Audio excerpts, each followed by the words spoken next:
Welcome, everyone. Jennifer Henczel here from the Women in Podcasting Show, and I'm excited to bring to you today Jodi Krangle. Jodi Krangle has been a voiceover actor since 2007 and has worked with clients from major brands all over the world, including Dell, BBVA, and Kraft.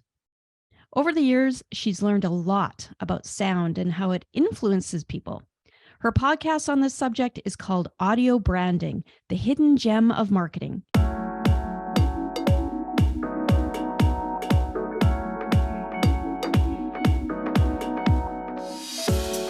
Welcome to the Women in Podcasting Show. Enjoy inspiring stories, interesting interviews, and powerful strategies from women around the world. Jennifer Henczel spotlights today's top podcasters, new podcasters, and expert guests. Get tips for leveling up your life, gaining visibility, growing your business, monetizing your podcast, and so much more. We invite you to support women in finding their voice and sharing their passion. It's all about women empowering women. So welcome, Jody. I'm so thrilled to have you here. You're an active member in the Women in Podcasting group, and we finally are meeting face-to-face for the first time. We've connected online for quite a while, so thank you so much for being here. Thank you so much for having me. It's a pleasure finally to meet you face to face, Zoom Yay. to Zoom, but yeah. Yeah, so you have an expertise that all of our members could really get a lot out of hearing what you have to say about it. So tell us about what audio branding is.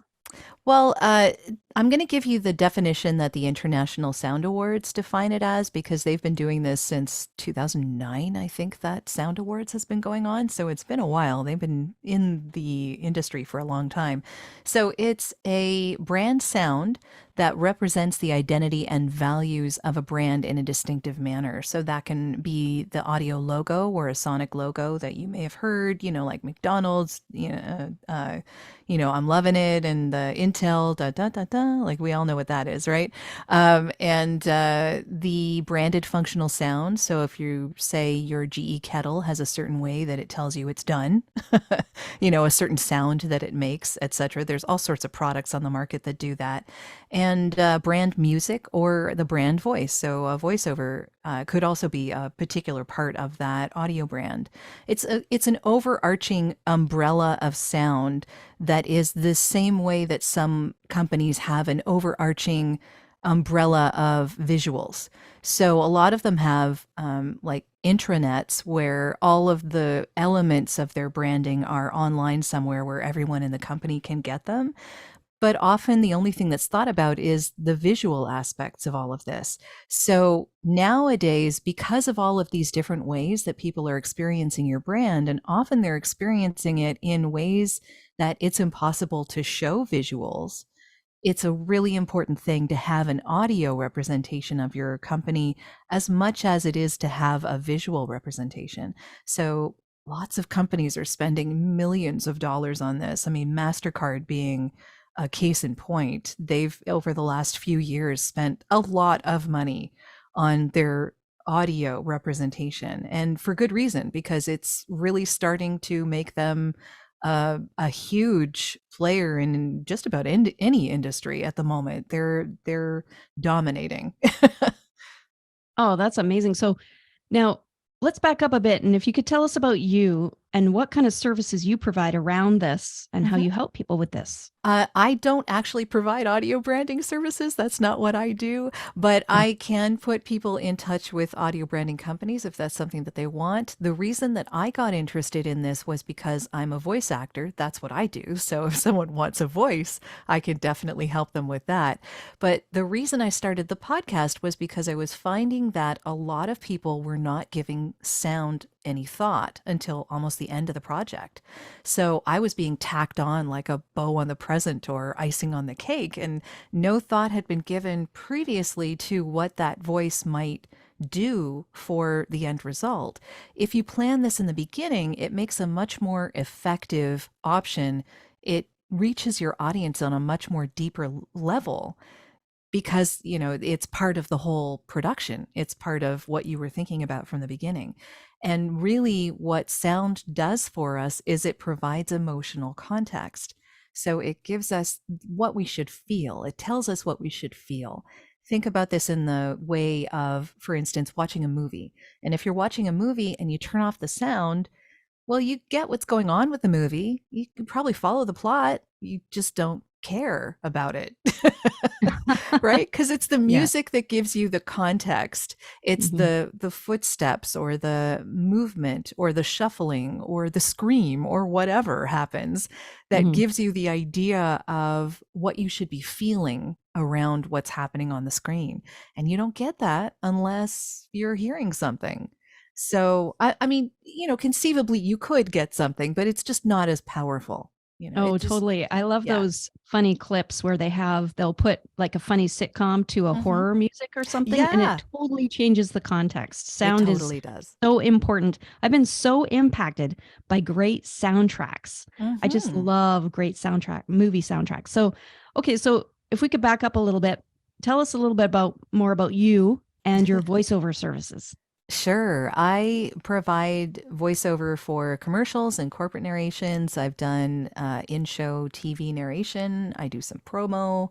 I've done intros and outros and ads for podcasts on a regular basis, and am currently attending the Podfest conference right now as a sponsor, actually. So I've been talking with a lot of people about their podcasts, which is a lot of fun.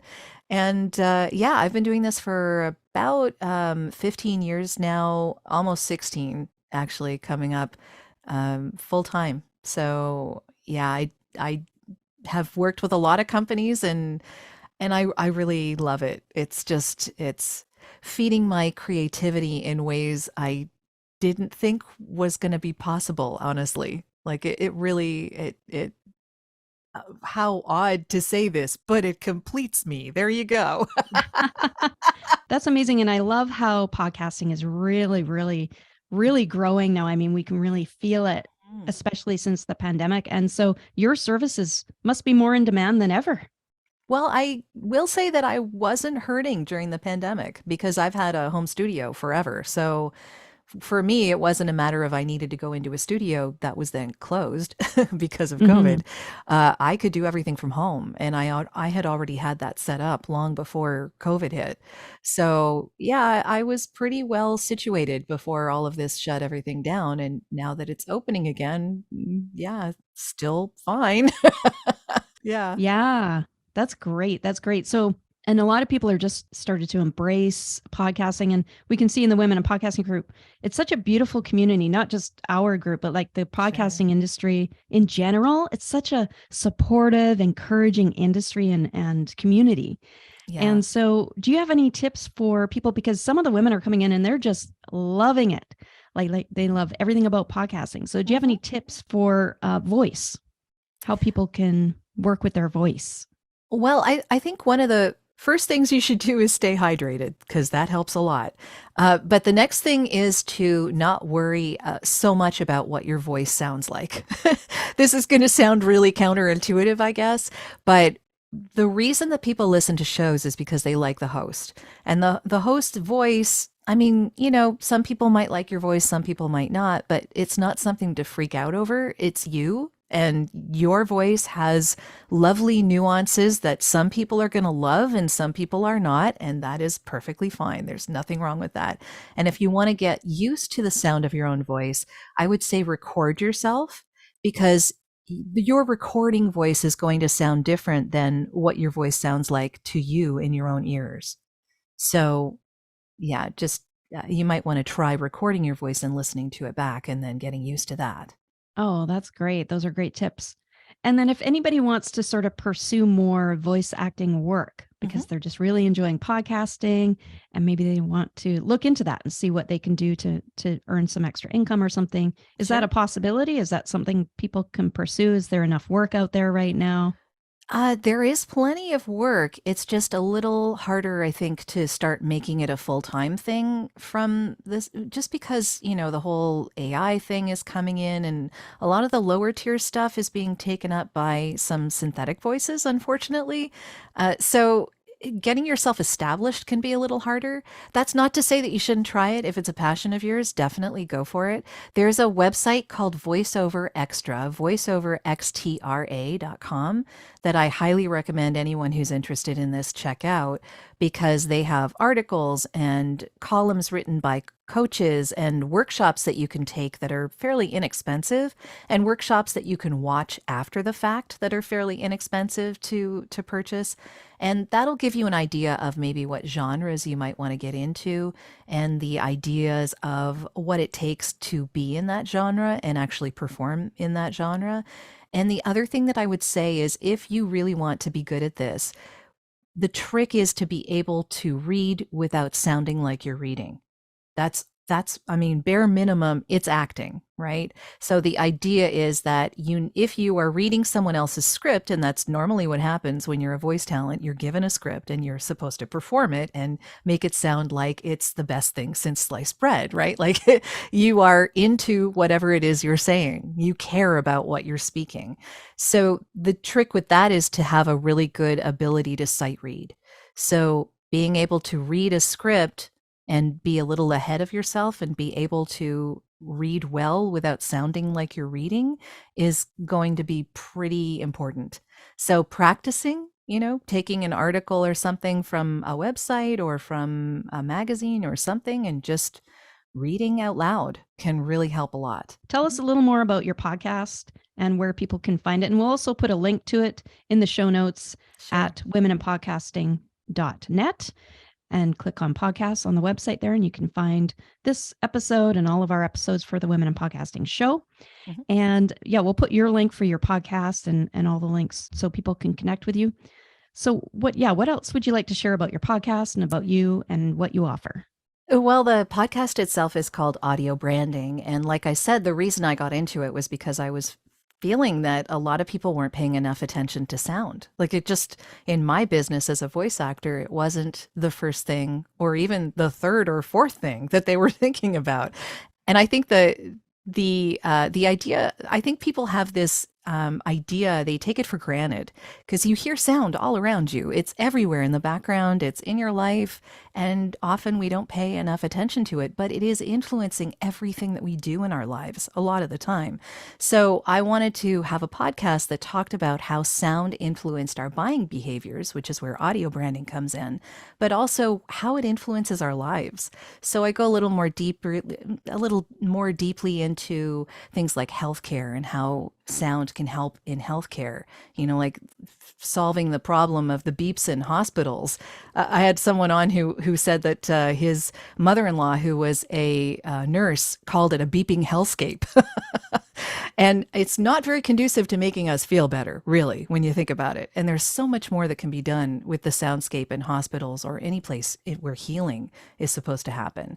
So, things like that, things like film and Foley and ASMR and binaural beats and audio tech and public speaking and voiceovers and podcasting and all sorts of interesting topics, all having to do with sound and storytelling and all of that.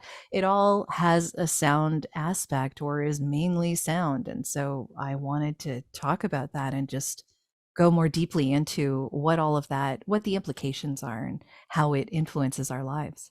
I love that you mentioned binaural beats. Paul and I have been listening to binaural beats for about 20 years, and we just absolutely love it.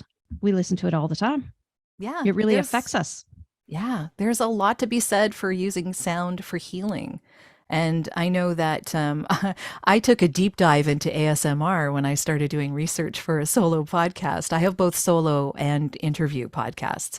And one of the solo ones I did on ASMR, and I was just fascinated by the whole thing. And I went down the rabbit hole. Like, I listen and watch now all the time. So I'm an ASMR junkie at the moment. Oh, yeah. Yeah. I haven't tried that too much, but my daughter's tried it and she likes it. Yeah. Yeah. But it's very good for relaxation, very good for lessening stress. So yeah, something that I mean, not everyone not everyone can get into it because some people find it like it gives you brain tingles.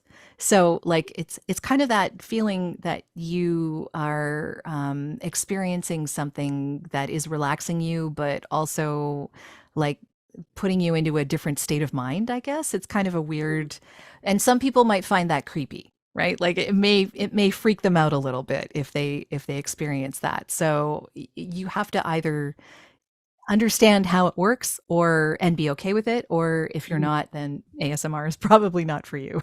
Or you have different triggers. Everyone has different triggers. So yeah, it's like binaural beats have different wavelengths, right? Like, so listening to different wavelengths will put you into different states of mind. So yeah, there's all sorts of ways to use this to relax you, though. Like it's very meditative. Yeah, we use binaural beats for concentration. There's healing ones, there's relaxation and meditation ones. Well, then how can people tap into your services? Do you offer, I know for my community specifically, I think people would be interested in do you offer intros and outros? I do. Yeah. The voice only, usually. I do have someone that I can get them in touch with if they need the whole production. But generally, I provide the voice only. And yeah, my website is at voiceoversandvocals.com. So there is, under the demos section, there is a specific section for intros and outros for podcasts, and all sorts of stuff on there that they can check out if they want to. And yeah. I think we'll have more conversations in the future about this because this industry is growing and growing. Really and I think is. you and I could just go down the rabbit hole on a lot of this stuff and chat all day. Yeah. So thanks so much for being here, Jody. Thanks for having me. I appreciate it.